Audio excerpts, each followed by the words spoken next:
Es 1000 veces más larga que cualquier monumento jamás construido.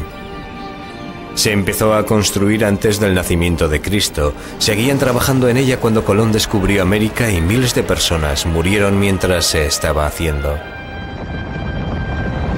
¿Qué temores ocultos condujeron a los chinos a construir la Gran Muralla? Una muralla a la que llamaron el mayor cementerio del mundo.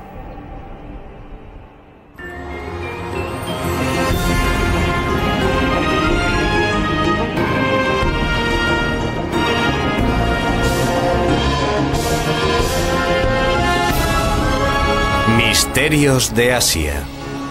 La Gran Muralla China.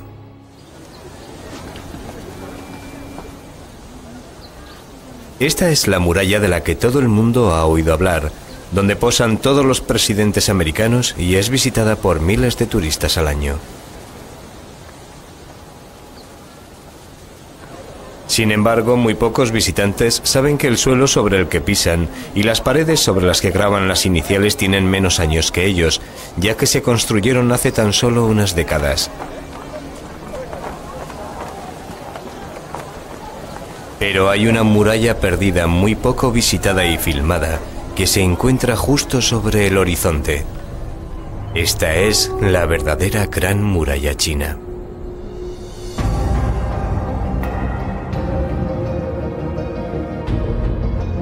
Comienza en las orillas del Mar Amarillo, se extiende a través de las montañas en dirección norte, atravesando Pekín, y llega hasta el corazón del norte de China.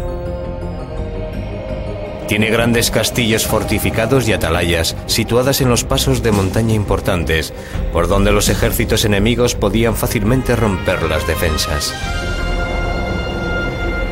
Edificada junto a las orillas de algunos grandes ríos, se extiende también a través de desiertos inhóspitos y de altas montañas.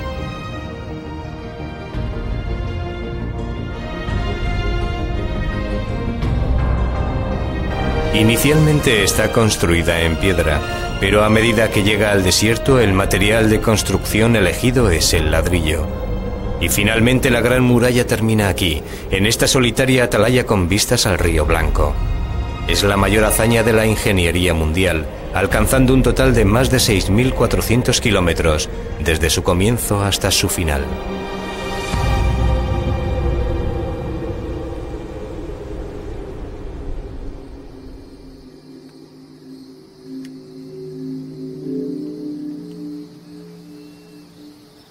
Este es el 15º amanecer que Chen Dalin ha fotografiado durante este mes.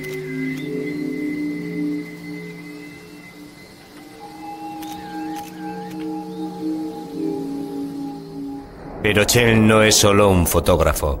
Es un hombre que ha dedicado toda su vida a descubrir toda clase de información acerca de la Gran Muralla China. Durante años ha recorrido el país para buscar las ruinas de murallas olvidadas y abandonadas.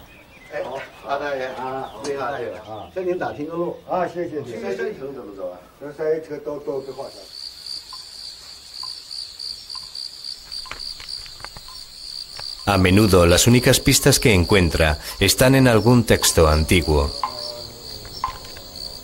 Y es él quien tiene que descifrar las misteriosas claves y situarlas dentro del paisaje actual.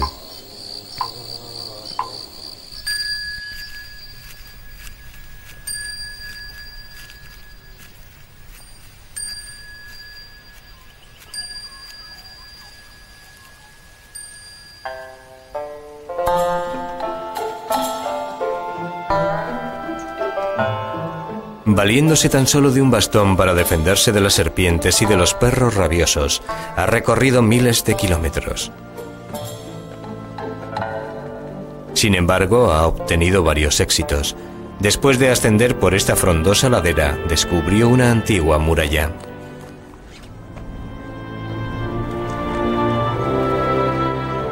Nadie se había dado cuenta antes de su existencia, pero hubo un tiempo en que formó parte de una antigua gran muralla, aunque esta data de un tiempo anterior y está localizada en un sitio diferente al de la gran muralla que todo el mundo conoce.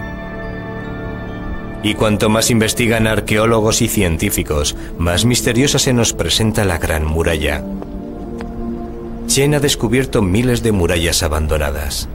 De hecho, si alineásemos todas las murallas que ahora conocemos, sumaríamos un total de 56.300 kilómetros, casi lo suficientes para dar 2 vueltas a la Tierra.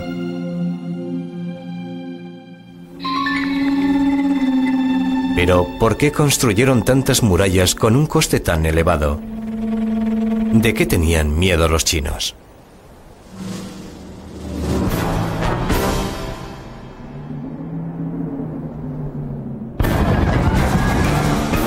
Se dice que se podía presentir su llegada por su olor, incluso antes de oír el ruido de sus caballos.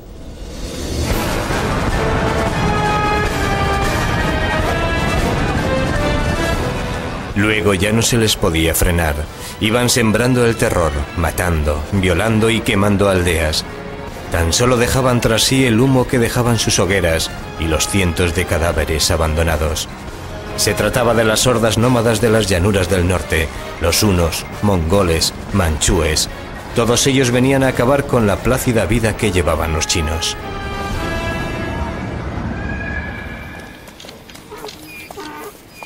Los chinos vivían aterrorizados por estas tribus nómadas y odiaban su difícil forma de vida.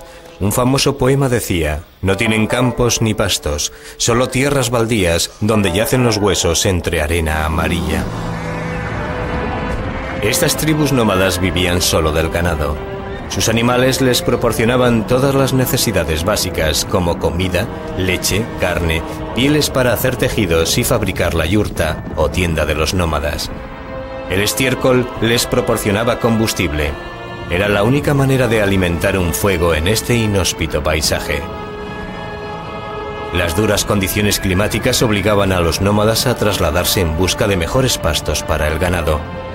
Cuando las enfermedades y el frío diezmaban sus animales, las hordas nómadas invadían a los chinos cuando estos se negaban a comerciar con ellos. China tenía todo lo que los nómadas echaban en falta: arroz, seda, la escritura y una civilización muy elaborada. La muralla china servía de barrera entre el mundo civilizado de los chinos y el de los bárbaros. Durante siglos, los chinos han sido agricultores.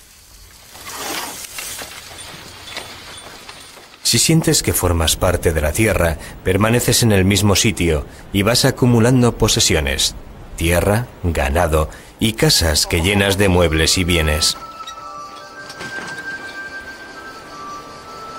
Llevaban una forma de vida constantemente amenazada por los ataques de los nómadas, y por esta razón, desde tiempos remotos, los chinos construyeron murallas alrededor de sus aldeas y de su país, para protegerse de sus enemigos.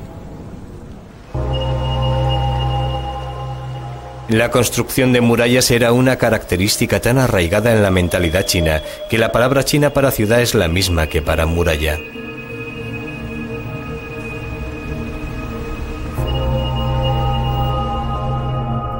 Edificar una muralla que rodease a un país del tamaño de China requería un hombre poderoso y de gran tenacidad. Un hombre tan poderoso que hizo que China llevara su nombre, el emperador Qin Shi Huangdi, el primer emperador de China. Empezó su construcción 2 siglos antes del nacimiento de Cristo, con una muralla que se extendía más de 6.400 kilómetros. Desde Lintao, en la China central moderna, atravesaba desiertos, montañas y mesetas hasta alcanzar la frontera coreana. Cuesta creer que se realizó en tan solo 12 años. Imagínense construir una muralla de 9 metros de altura y 4,5 metros de anchura, desde Nueva York a California sin ningún equipo moderno.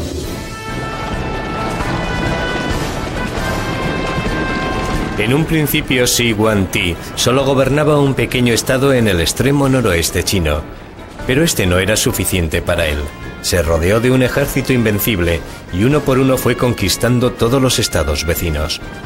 Se decía que Qin tragaba a sus vecinos tal y como un gusano de seda devora una hoja. Con toda China bajo su mandato, el emperador Qin llevó a cabo varias medidas, como crear una moneda única, el primer euro mundial. Estas son las buenas noticias. Las malas son que fue un tirano paranoico quien volvió a escribir la historia gracias a sus desmanes. El descubrimiento de su tumba ha puesto de manifiesto tanto el esplendor como el terror que se vivió durante su reinado. En 1974, al este de su sepulcro, se excavó todo un ejército de terracota, soldados que protegían a su emperador de los espíritus malignos. Y no se trata de miniaturas. Son de tamaño real. Hasta el momento los chinos solo han excavado el 10% del yacimiento y ya han salido a la luz miles de soldados y unas 10.000 armas. Si se observan de cerca sus facciones, se comprueba que cada uno es diferente. Este ejército de terracota fue esculpido a partir de su homólogo en la vida real. El ejército aparece formado para entrar en combate. En la parte de atrás se encuentran una serie de mandos superiores dando órdenes. El mayor tamaño de su cintura nos informa acerca de su edad y categoría. En suma, se empleó un total de 700.000 hombres durante 38 años en la construcción de la tumba del emperador Qin. Una vez que había unificado China y reorganizado su imperio, Qin Shi Huangdi envió 300.000 soldados a la frontera del norte para poner fin a las incursiones de los nómadas.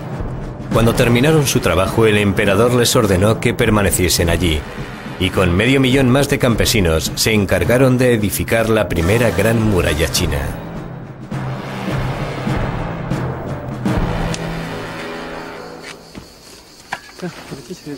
La muralla se fabricó a partir de tierra comprimida. Se trata de una técnica todavía utilizada en China hoy día. En primer lugar, se colocan en paralelo unos tablones de madera, separados entre sí según el grosor de la muralla. Luego se echa tierra dentro, se riega y se comprime al pisarla. Más tarde se levantan nuevos tablones y la muralla empieza a elevarse capa a capa. Es una forma fácil y rápida de construir una muralla. Se ha calculado que es 100 veces más fácil que construirla con piedra. Esta es la forma en la que Shi Huangdi edificó una muralla de 6.400 kilómetros en tan solo 12 años. Sorprendentemente, estas murallas son muy resistentes. Las murallas de esta antigua ciudad tienen casi 2.000 años y se han conservado así gracias al clima extremadamente seco del desierto de Gobi. La muralla sirvió de protección a los chinos, pero se cobró un elevado número de víctimas. Millones de hombres murieron de agotamiento mientras trabajaban en la muralla. Algunos dicen que los muertos se utilizaron como mortero y se enterraron dentro de ella.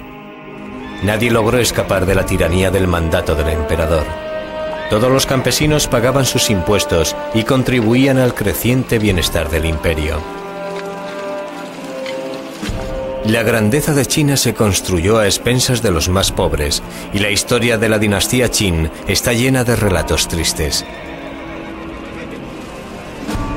Existe un cuento de hadas en China tan conocido como Blancanieves o Robin Hood lo es para nosotros. Dice así: en el corazón de un crudo invierno, Meng Qianlun decidió visitar a su marido, quien había sido enviado a trabajar en la construcción de la muralla. Quería llevar ropas de abrigo a su amado esposo y, en primer lugar, se dirigió a la primera torre para preguntar a los soldados por el paradero de su marido. Estos sabían que había muerto, pero no se atrevieron a decirle la verdad, así que la enviaron a la siguiente atalaya de la muralla, pero una vez más le dijeron lo mismo. Entonces recorrió la muralla buscando a su marido desesperadamente, desde la meseta del Tíbet hasta el mar amarillo. Aquí finalmente alguien le dijo que su marido había muerto, que era uno de los millones de almas torturadas que vagaban por la muralla. Su tristeza y desesperación fueron tan intensas que sus lágrimas consiguieron resquebrajar la muralla.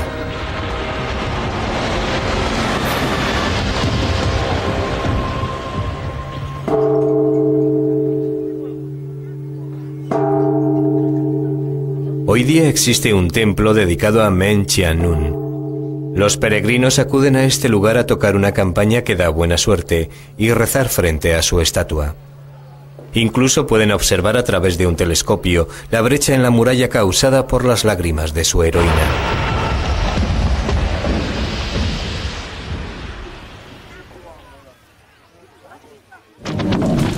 En los años posteriores a la muerte del emperador Qin, la gente se rebeló contra su imperio. Se hicieron con las armas de sus soldados de terracota y golpearon a sus inofensivos soldados, quemando tejados de madera y enterrando el ejército hasta que fueron recientemente descubiertos. Pero esta sublevación campesina apenas tuvo ningún efecto en los futuros emperadores. Muy pronto una nueva dinastía empezó a edificar una muralla incluso mayor que la del emperador Qin. El emperador Qin construyó su gran muralla a costa de las vidas de miles de campesinos. Después, una nueva dinastía, la Han, continuó con su obsesión de edificar una gran muralla, pero ellos tuvieron una ayuda adicional. La estatua de bronce del caballo volador de Hunan es uno de los mayores descubrimientos de la arqueología china. Esta fue la última arma de la dinastía Han, una nueva raza de caballos introducida en China por sus enemigos nómadas. Era más rápido, fuerte y resistente que cualquier caballo que había existido en China. Se convirtió en el misil de crucero de esa generación, y por tanto no es de extrañar que el artista lo esculpiera volando por los aires, con sus cascos descansando sobre la parte de atrás de una sorprendida golondrina. Durante este periodo, a pesar de sus conquistas militares, la nueva dinastía de los Han todavía necesitaba una gran muralla. Por lo tanto, alrededor de la época en que vivió Jesucristo, construyeron una segunda gran muralla.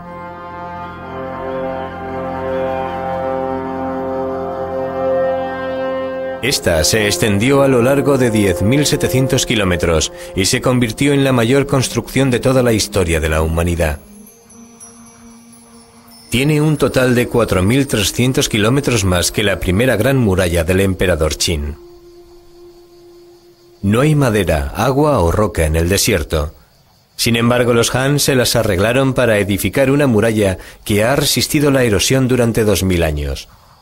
Todavía se pueden observar las capas construidas con los materiales de la zona, capas de tierra comprimida, ramas, cortezas, tamarisco y estiércol de caballo.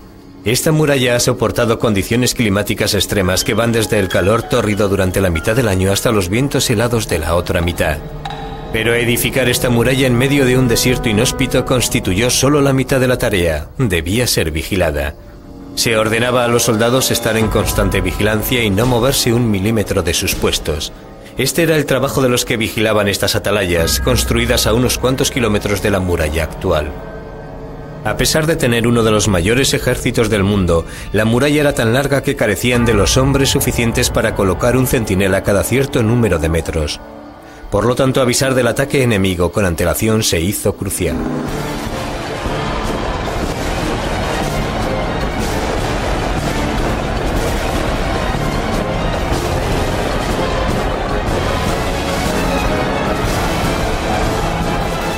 Los chinos desarrollaron un sofisticado sistema de señales de humo con muy buenos resultados.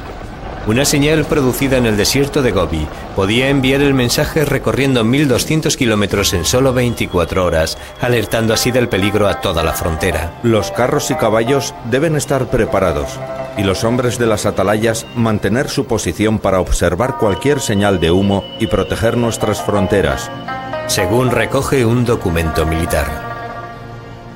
Cada puesto de vigilancia fue construido para que lo pudiese observar su vecino más cercano, para que las señales de fuego o humo por la noche pudieran ser vistas y pasaran el mensaje. Conocemos cómo vivieron estos hombres, gracias a que el seco desierto de Gobi ha conservado sus cartas, enterradas junto a las atalayas donde vivían y a menudo morían. Querida familia, en este lejano campo de trabajo tengo que despejar tierras en medio de la arena. Este campamento es parecido a una tumba y os echo tanto de menos. La semana pasada recibí un castigo. No encuentro palabras para expresar mi más profunda gratitud hacia ti, mi querido hermano mayor. ¿Te acuerdas de aquella noche? Bebimos tanto. Gracias por la comida y medicinas que me enviasteis. Las palabras no son suficientes para expresar lo que siento por vosotros. Hoy hemos dado 150 latigazos. Todos parecemos esclavos. La luna brilla a través de un mar de nubes. Cuando estamos de guardia, todo lo que vemos es este desolador paisaje, vacío de cualquier signo de vida. La memoria de nuestros hogares se convierte en un recuerdo tan doloroso y nuestro exilio parece que no va a tener fin. Muchos nunca regresaron a sus casas. Acabaron en tumbas como esta, en grandes tumbas para los generales y en pequeñas para los soldados. Todos ellos murieron defendiendo la Gran Muralla.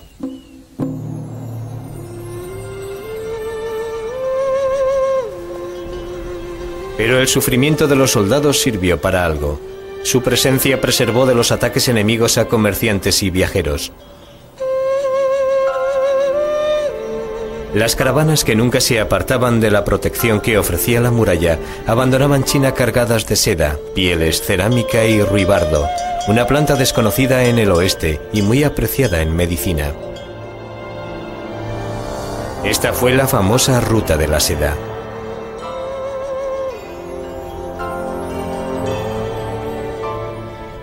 Los comerciantes regresaban con oro, marfil y coral.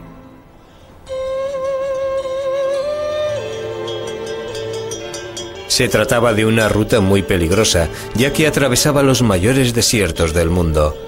Pero al menos la muralla y sus guardianes les protegían de los ataques de los bandidos a lo largo de su extensión. La Gran Muralla originó una vertiginosa reacción en cadena para la dinastía Han. Ofrecía protección a las caravanas de la Ruta de la Seda.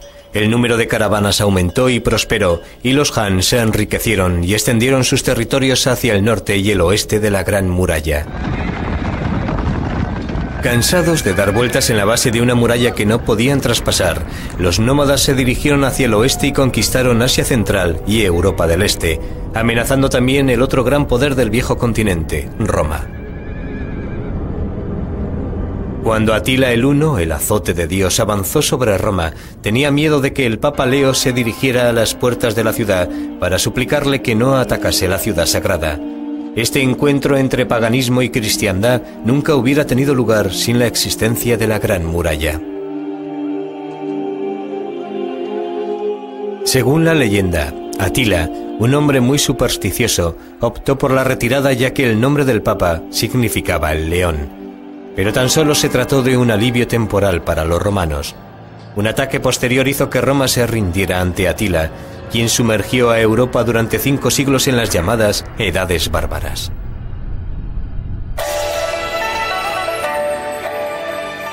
Mientras Europa sufría, China entraba en su época dorada con la llegada de la dinastía Tang, con los emperadores más ricos y poderosos en la historia de China.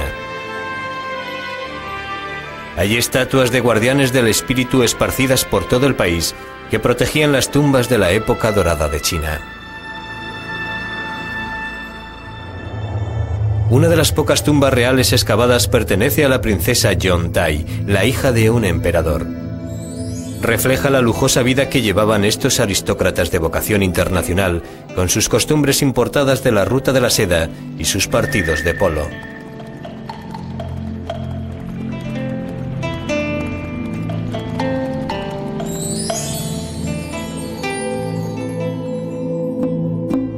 Los ejércitos de la dinastía Tang controlaban grandes áreas a ambos lados de la muralla, por lo que ya no se utilizaba como sistema defensivo y se convirtió en una ruina. Para mantener el orden en las estepas, los Tang prefirieron dar mayor importancia al comercio y la diplomacia, más que al sistema defensivo de la muralla. Y los mejores diplomáticos de la época eran las princesas chinas. Cada cierto periodo de tiempo se elegía una princesa para casarla con un jefe nómada. Se enviaba con sus eunucos, criados y montones de lujosos regalos.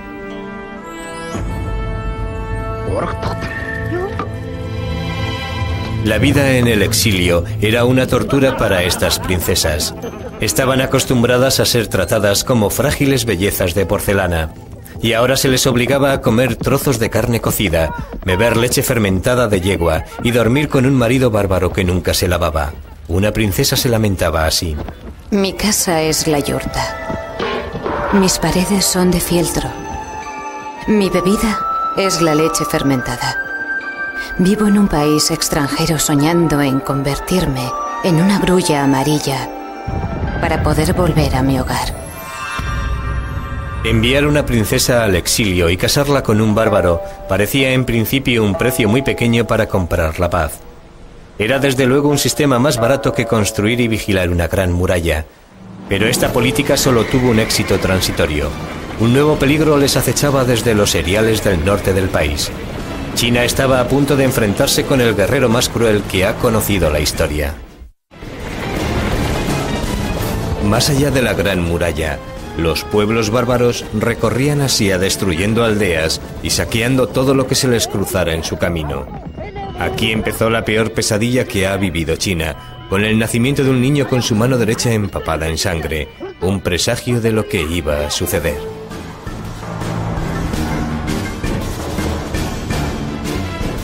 Mientras crecía, Temujin se hizo muy fuerte.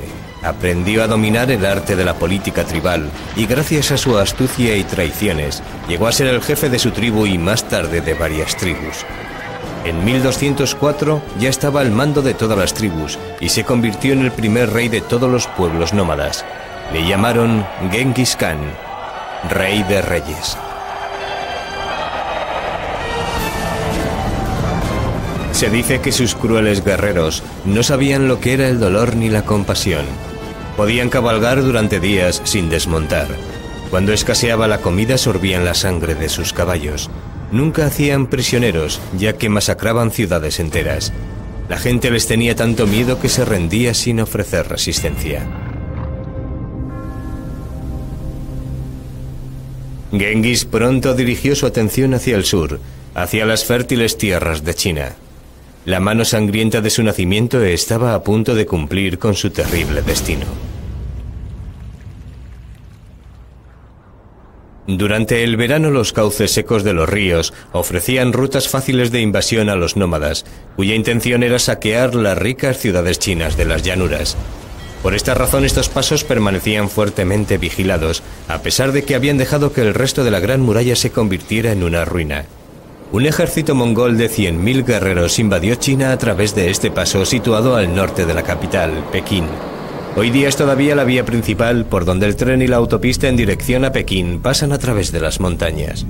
Genghis Khan se detuvo aquí frente a la puerta norte de la fortaleza de Jiyongguan.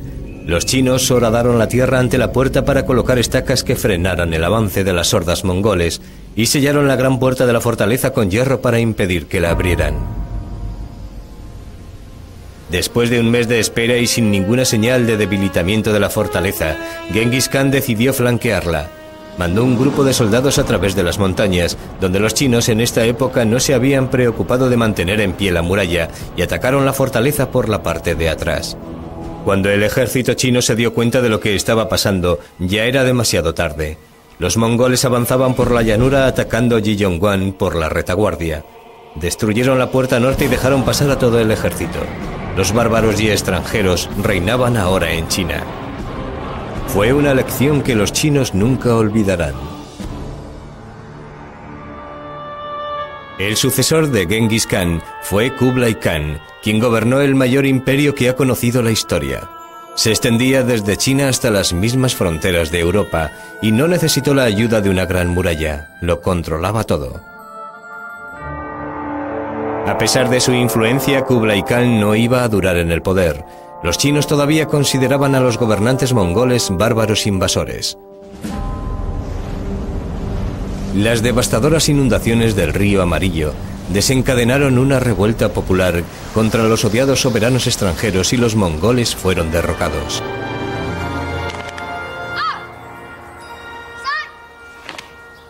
Fueron reemplazados por una dinastía china, la Min, quien estaba dispuesta a no volver a caer en los errores del pasado.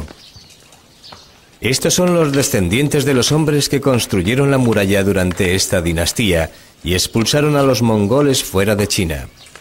Están orgullosos de sus antepasados, hombres y mujeres que construyeron y defendieron la última gran muralla china.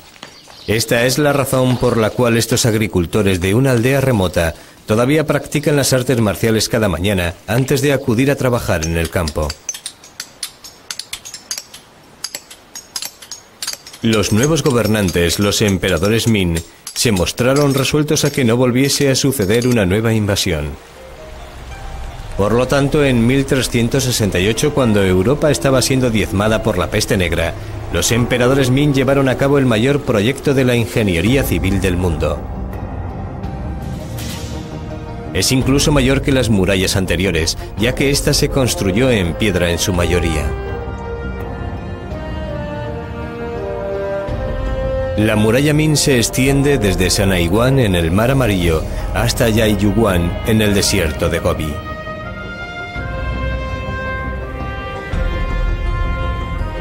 Atraviesa el país como una larga y sinuosa columna vertebral, con una longitud de 6.400 kilómetros y con miles de atalayas que sobresalen como si fueran vértebras.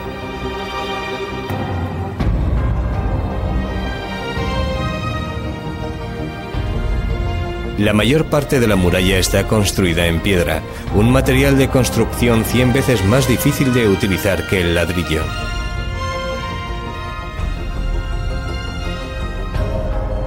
Las altas y escarpadas montañas no constituyeron un impedimento para los trabajadores. La muralla también debía ser vigilada entre estas cumbres nebulosas. Las atalayas jugaron un papel crucial en la defensa de la muralla. Si se necesitaban refuerzos, los guardias hacían una señal a la aldea situada a menos de 1 kilómetro de distancia. Aquí todavía permanecen en pie las paredes de los cuarteles abandonados de una antigua guarnición. Alrededor de 500 tropas estaban aquí estacionadas, y si esto no fuera suficiente, había incluso una mayor concentración de tropas en fortalezas a unos pocos metros de distancia. De esta forma, un pequeño número de hombres situados en la muralla podía avisar a un ejército de alrededor de 1 millón de hombres en cuestión de horas. Edificar una muralla de estas características no resultó nada fácil. Gran parte del trabajo fue realizado por convictos, quienes si morían debían ser reemplazados por otro miembro de su familia hasta que se cumpliese la sentencia impuesta. Cada 15 metros los trabajadores instalaron desagües para eliminar el agua de lluvia. Estos desagües siempre se construían por la parte interior de la muralla, el lado alejado del enemigo, para que éste no pudiera lanzar una cuerda hacia el conducto y escalar la pared. Aquí, en una ladera muy inclinada, la muralla se eleva en escalones hacia la atalaya. Por lo tanto, si el enemigo conseguía subir hasta arriba, estas cruciales atalayas serían defendidas ferozmente.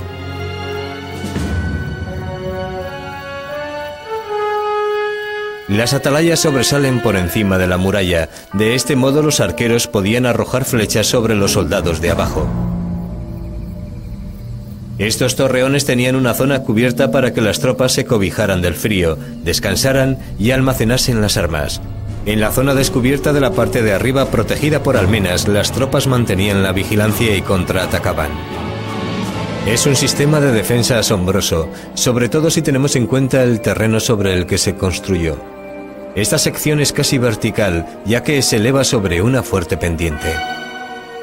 En esta parte tiene tan solo una anchura de medio metro y una caída de más de 300 metros.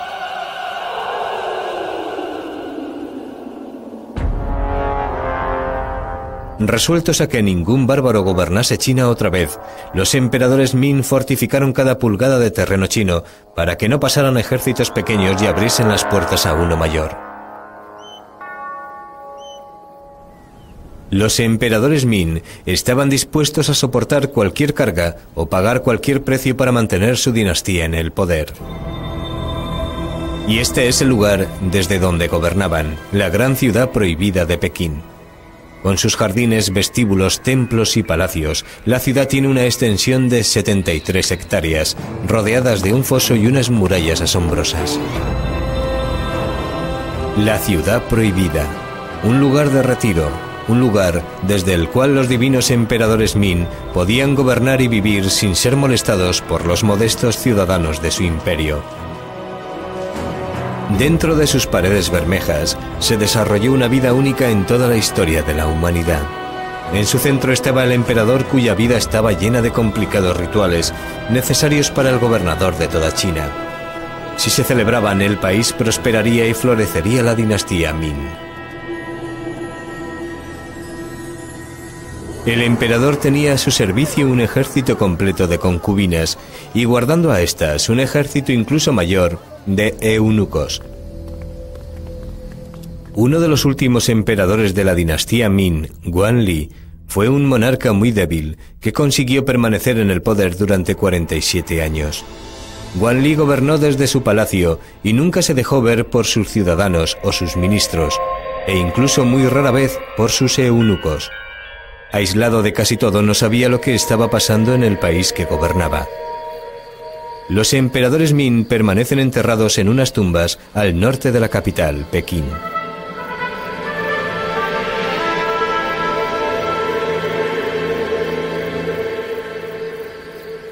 Todas las tumbas guardan el mismo diseño, con un templo en la parte frontal y un recinto amurallado por la parte de atrás de la tumba subterránea.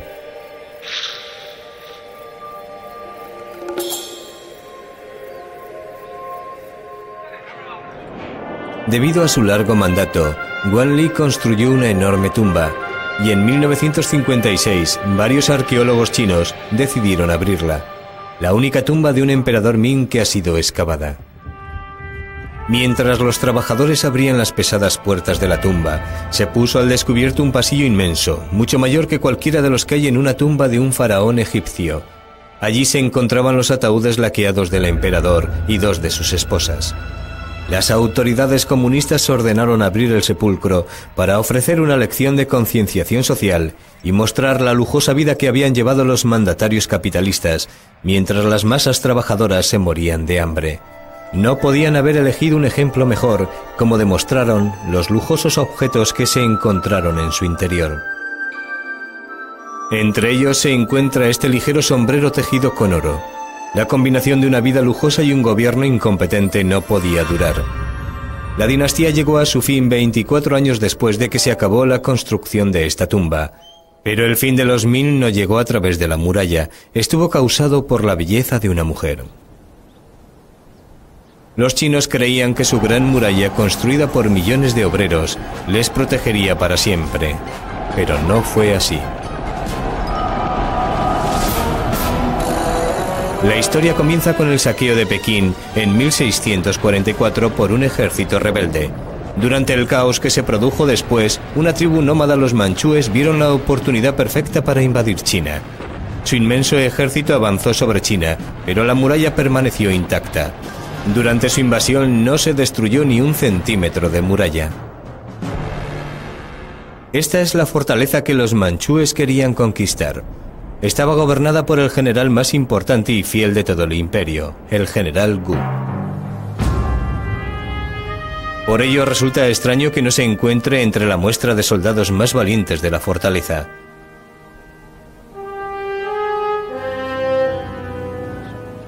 No está incluido debido a lo que hizo cuando se encontró con el ejército manchú. El general tenía solo una debilidad: su amor por una concubina, la señorita Chan, conocida como la belleza de la cara redonda. Por desgracia, la señorita Chan también atrajo la atención del líder de los rebeldes chinos, quien acababa de saquear Pekín. Desesperado por recuperar su amor perdido, el general Gu pidió ayuda a su odiado enemigo, los manchúes, para acabar con la rebelión y naturalmente para liberar a su amada señorita Chan. Aquí en Sanaiguan, el general Gu hizo algo inconcebible. Abrió las puertas de la gran muralla para dejar entrar al ejército manchú. El mayor proyecto de la ingeniería civil mundial falló no debido a ninguna debilidad estructural, sino a causa de la sonrisa de una hermosa joven.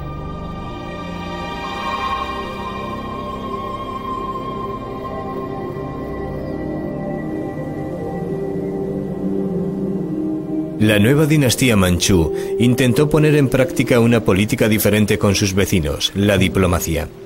Aquí en su bello palacio de verano recibían delegaciones de todos los países del este.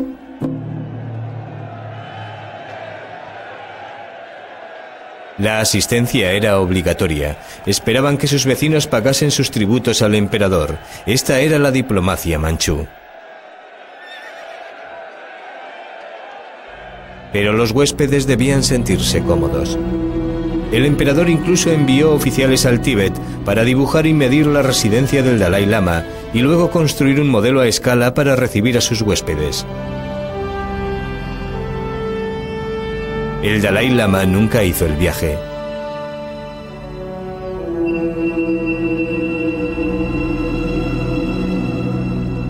Pero sí lo hizo el otro gran jefe espiritual del Tíbet, el Panchen Lama. Su prestigio era tan grande que, según cuenta la leyenda tibetana, el emperador le invitó a sentarse en el trono del dragón, un privilegio único. Fuentes chinas aseguran que adoptó una posición más humilde y ofreció al emperador una bufanda sagrada. A cambio, el emperador le mostró la reproducción más fiel de su palacio en el Tíbet. Sin duda resultaba mucho más barato construir estos grandes templos con sus sinuosos dragones dorados que guarnecer y mantener la gran muralla. El emperador incluso llegó a aprender tibetano para hablar con su visitante sin intérpretes. Además ordenó que todas las principales inscripciones públicas se tradujeran a todos los idiomas del Imperio Manchú: tibetano, chino, mongol y manchú.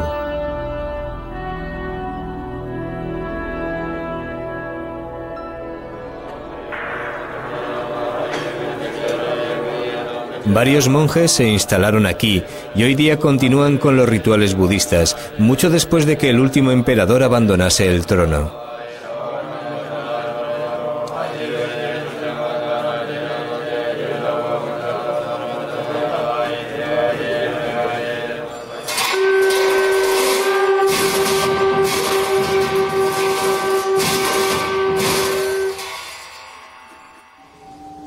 Y en cuanto a la Gran Muralla, los gobernantes dejaron que cayera en ruinas una vez más, ya que no la necesitaban como defensa. La única muralla de la que se preocuparon es la que rodeaba a su palacio, construida para proteger los animales salvajes que les gustaba cazar. Por primera vez en la historia, la Gran Muralla carecía de valor para los chinos. Pero el último e intrigante capítulo de la historia de la muralla aún no se había escrito.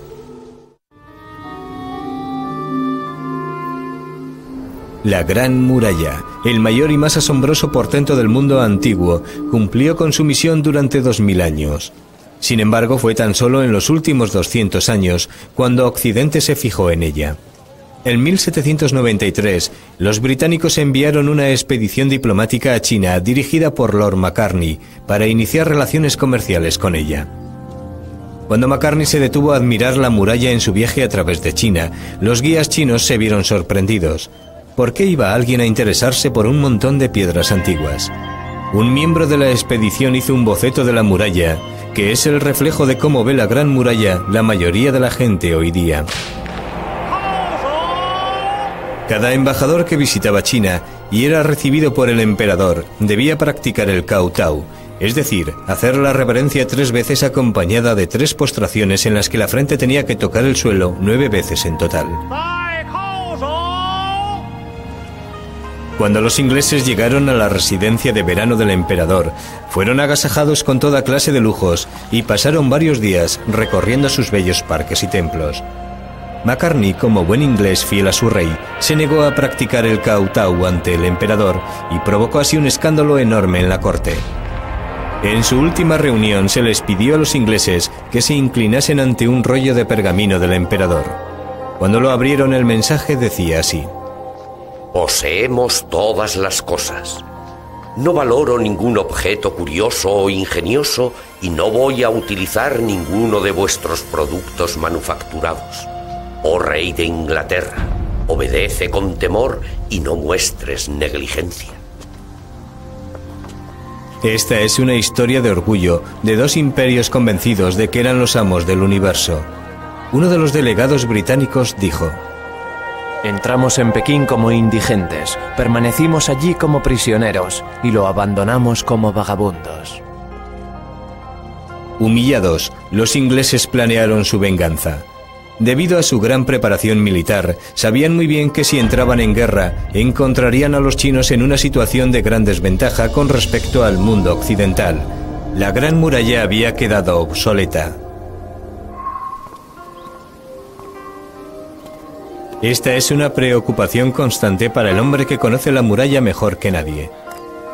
Cuando ya ha cumplido 60 años, Chen Dalin pasa cada día haciendo fotografías y buscando tramos perdidos de su querida muralla. Le preocupa el que ningún joven chino esté dispuesto a tomar su relevo. Le preocupa que la muralla se explote solo con fines comerciales. Y le preocupa que las secciones más remotas de la muralla sean destruidas simplemente porque nadie conoce su importancia.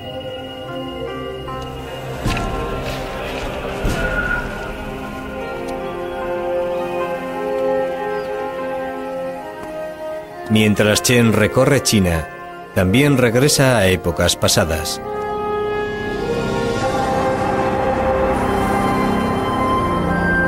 Hasta llegar al periodo del emperador Qin, en el que millones de chinos murieron construyendo la muralla. Teme que sean olvidados. Según Chen, murieron construyendo la mayor obra jamás edificada por el hombre.